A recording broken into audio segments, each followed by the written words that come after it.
Batman Arkham Origins was the third entry in the immensely popular Arkham franchise. The first game was Arkham Asylum, which was so successful that the sequel was greenlit almost immediately, and when it was all said and done, many thought Arkham City was even better. The gameplay, graphics, writing, City took everything Asylum had and delivered more. The game was a massive success across the board, critically with a 94 on Metacritic, and financially selling 12.5 million copies as of 2020. With such a good response, Warner Bros. Was eager to release the next game, Arkham Knight. However, Rocksteady knew this one needed more time in development. To help bridge that gap and keep fans' interest, Warner Bros. Contracted WB Montreal to develop another game. Since WB Montreal had helped port Arkham City to the Nintendo Wii U, they were already familiar with the tools Rocksteady used, and of course, that experience spoke in their favor. The result was Batman Arkham Origins. The game stars Batman in his second year of crime fighting, and introduces some of the bigger villains. All of them are trying to claim the bounty placed on his head by mobster Roman Sionis, otherwise known as Black Mask. As far as we know, the directive here was to keep the game as close to the Arkham City formula as possible. You had a combat system that focused on punching, parrying, and avoiding hits, and was supplemented by Batman's gadgets. You could also explore Gotham City and participate in side quests, and overall, you participated in a plot that was heavily influenced by some of the greatest Batman stories, like The Long Halloween and Batman Noel. This was essentially what Arkham City had, but WB Montreal wanted to include some of their own innovations, some of which we'll come back to, but the biggest contribution they made to the game was the format of the boss fights. City got a lot of praise for the boss fight with Mr. Freeze, which forced players to use the environment and all their tools even as Mr. Freeze removed them to make the fight increasingly difficult as it went on. Now, WB Montreal wanted to incorporate that mentality into every fight, to test every skill the player picked up throughout the game. According to research, a game needs 3 to 5 years for development. Development for Origins took about 2. Let's keep this in mind as we move forward. When the game launched in October 2013, it received some good reviews, although most talked about how flawed it was compared to Asylum and City. The other major criticism was the change in cast. WB Montreal wanted a Batman who sounded younger and less experienced, so they replaced the original voice actor, Kevin Conroy, with Roger Craig Smith. While he was generally praised, by me included, many players missed Conroy, and made that clear in their assessments of the game. This next section of the video will focus on my personal experience with the game.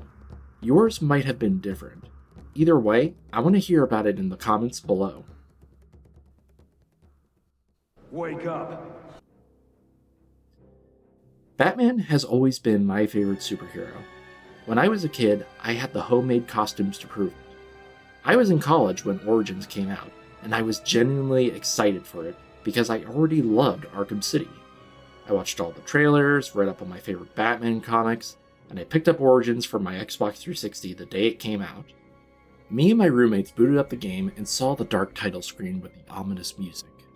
We set the difficulty to normal, engaged subtitles, turned up the brightness a smidge, pressed A, and then the game crashed.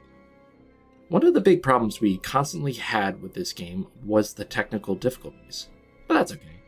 We started the game back up, and this time we got through the title screen.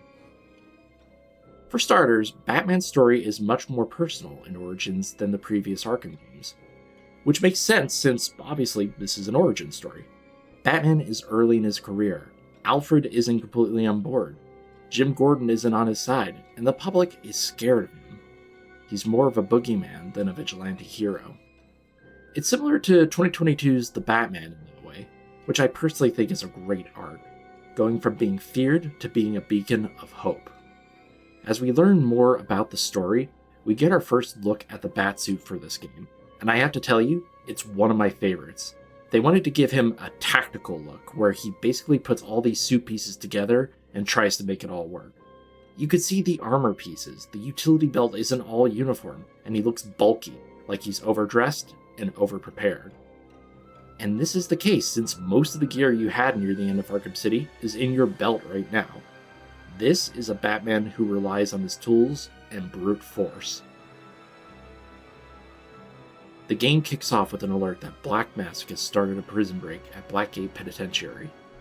Batman makes his way over there, and we get our first taste of gameplay.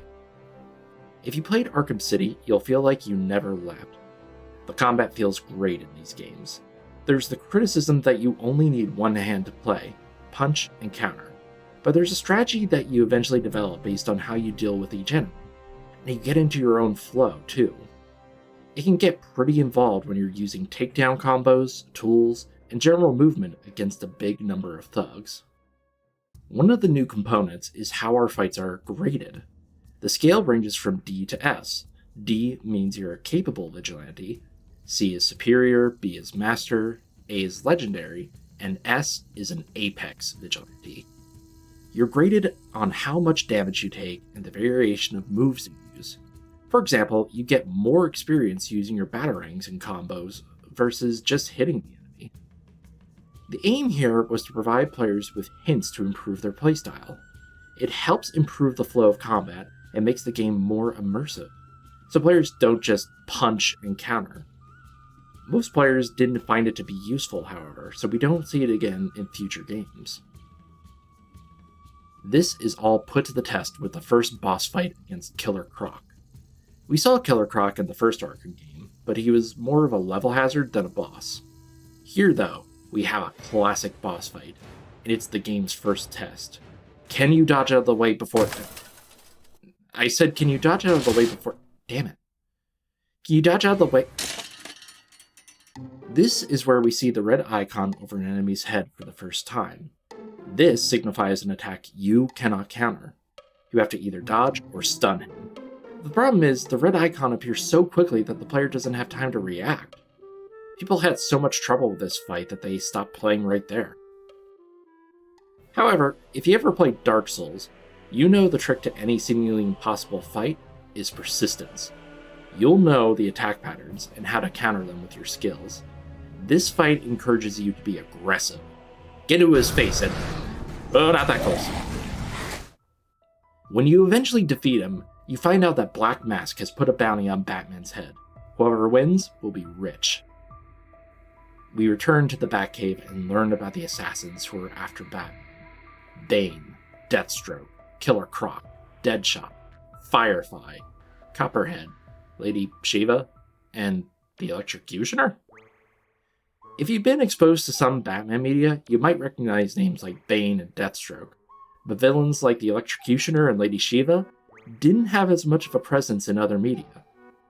Before heading out again, we get a chance to talk to Alfred. The XP tracker calls these chats Alfred's Wisdom. You get a ton of XP, and Alfred provides some insight into previous fights, or the current situation. We've a tendency to fear, often outright despise, that which is different. Ah, but you already knew that. With that, we take the Batwing into the city. In this game, the Batwing lets you fast travel around the city and back to the Batcave. It's really useful considering that the size of the map has essentially doubled from Arkham City. It works by using the radio towers in the city as a beacon. As long as nobody messes around them, we should be... I'm tracking it too. It appears the control towers you use for your auto-nav systems are putting out a jamming signal. Dang it. First we have to knock out this jammer. In order to use fast travel around the city, we need to unlock the towers. We learn a little bit about how to do the Predator side of things in this game, which involves using stealth and our wits to overcome armed opponents. For a majority of these sections, it usually involves getting to a vantage point and planning out your tactics for taking them down. Once we clear out this tower, we come across a dead technician who appears to have been killed by an explosion. Batman sets up a crime scene, and we get a really neat addition to the Arkham games. We've had the ability to scan crime scenes before, but now we can see how the crime played out. This usually amounts to going through the scene until a prompt appears for us to hit. It's a fun addition that helps flesh out Batman as a detective. We then find out who is behind the tower jammers, a mysterious man who goes by no name until Batman dubs him Enigma. So this is obviously the Riddler, but he's in a proto-Riddler stage in his life. He has a plan to take corrupt officials' personal data and leak it on Christmas Day. He's doing this based on his belief that it's the only way to fix the city. After getting out of that tower, we get our first look at Gotham City, and whoa, the graphics are stuttering. Hold on. One of the great enemies of any game is particle effects, specifically snow. Snow will make your graphics card go into overdrive and tank performance. On a PC, you can manage this with a few tweaks of the menu. But if you were on the 360 or the PS3, you're out of luck. When traveling through the city on consoles, you will encounter frame rate drops to nearly 0. When I played this game back on the 360, this ruined it for me. I knew I'd have to go through the city and deal with so many issues with the graphics alone, which is a damn shame because this new area of Gotham is really cool. We have skyscrapers, new residential areas, and a new industrial area. Sometimes it's fun to just fly around and look at everything, but it's really tough to do that on console when you're also worrying about performance. It wasn't until a few years later, when I played Arkham Origins again on the PC with improved performance, that I really started to enjoy the game. That being said, get the PC version. The good news is, most computers nowadays can run it without issues, and you can improve performance in the graphics section of the menu. Once you're through the settings, you could explore Gotham City proper.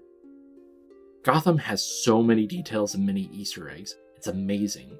You can instantly tell that the developers were huge fans of Batman and wanted to include as much as possible in the game, from story beats to tiny little references.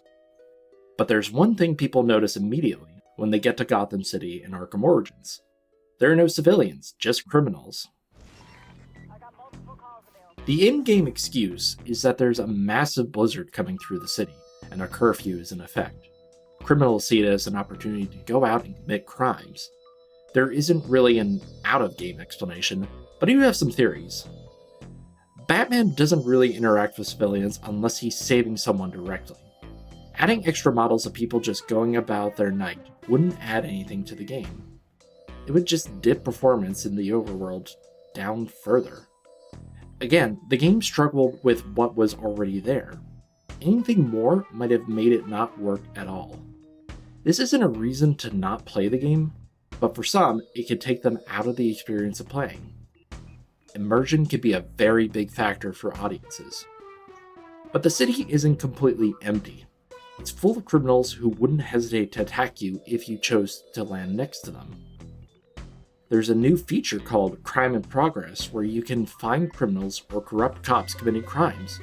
Your goal is to stop them by knocking them all out. It's a decent way to earn more XP towards making your Batman ready for all contingencies. With that being said, you do not need to unlock everything to beat the game. It just makes the game difficult if you don't have a skill or a specific equipment upgrade. For example, you may have a much easier time if the thugs aren't able to detect you while you're perched on gargoyles. That would be for people who really like challenge runs, though. That's not to say Origins isn't challenging. In fact, it has something almost every Arkham fan agrees is the best part of the game. When people think about Arkham Origins, this is usually what they remember the most. The boss fight with Deathstroke. This fight requires a ton of skill. Before, you could get away with just punching and countering your way to victory. Here though, you can't do that. Deathstroke is smart enough to counter that approach. You're playing his game now. You need to choose your moves carefully, or else he'll really take advantage of any failings. If you're going to counter, you can't just mash the counter button. You need to time it perfectly.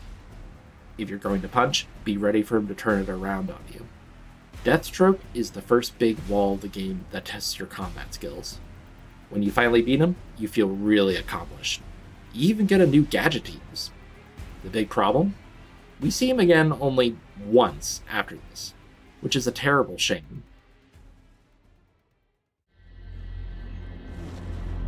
Looks like you got my invitation. In the marketing, Deathstroke was always there fighting Batman. I personally wish I could have fought him more, but we never really got that. Still, this was a high mark for the game.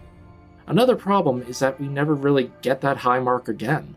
The boss fights are fun, but Deathstroke was something else. Now, the more interesting elements are the quests and story beats leading up to the fights. For instance, Copperhead isn't a very difficult fight, but it is a very fun one. The story is fantastic to play through. When I first started writing this script, I was going to explain the story, but I decided it's so much better for you to play through the game on your own. There's tons of great quests and scenes. I think this is because of the more personal plot this time around compared to the last two games. Now, Batman has an arc that we get to experience. Audiences tend to relate more to characters with rounded arcs versus flat arcs. I need to note that flat arcs are not bad by any means. A flat arc is when a character doesn't change, but the world around them changes as a result of their actions. A good example of this in video games would be the Doomslayer in the Doom franchise. He knows his truth and changes the world around him because of it. Likewise, Batman has his own truth in Asylum and City, and he uses that to change those environments to what is right. Batman in Arkham Origins, though, has many more truths that he needs to learn.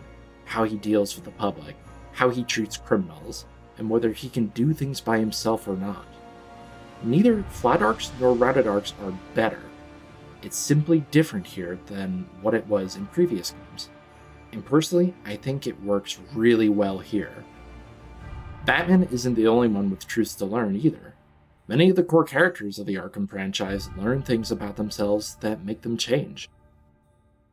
This brings me to a criticism I have of the story, and that's that the game tries to do all of this far too quickly. In Asylum City, the events took place in one night, which worked for those stories and pacing. But in Origins, there is so much happening on Christmas Eve. The prison break, the Anarchy side quests, the Enigma side quests, the Penguin side quests, every assassin taking their chance to attack you. All of this happens in just one night. My thought here is that this should have happened over the course of several nights, maybe from Christmas to New Year's, to show Batman's change as he enters the third year of his career. In fact, more time was needed for a ton of different aspects of the game. This calls back to what I mentioned earlier, when I shared that Origins was developed in 2 years instead of the standard 3 to 5. 2 didn't cut it. I was much more critical of the game when I first played it due to the performance issues than I would have been if things worked well.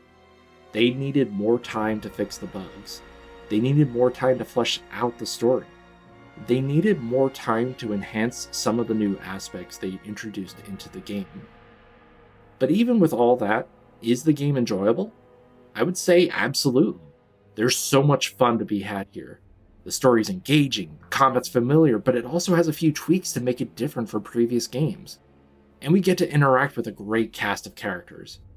There's even an active modding community for Arkham Origins that makes a ton of their own great additions.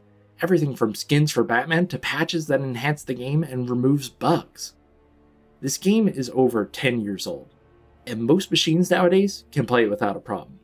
I wouldn't miss out on this experience.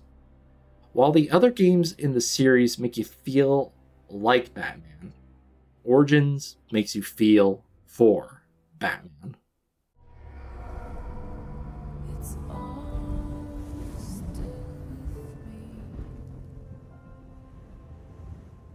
Wow, I've been spending so much time with Origins that I haven't checked out the new Suicide Squad game. I wonder how that's, A city of tomorrow built on the unstable foundations of yesterday. A city of tomorrow built on the unstable...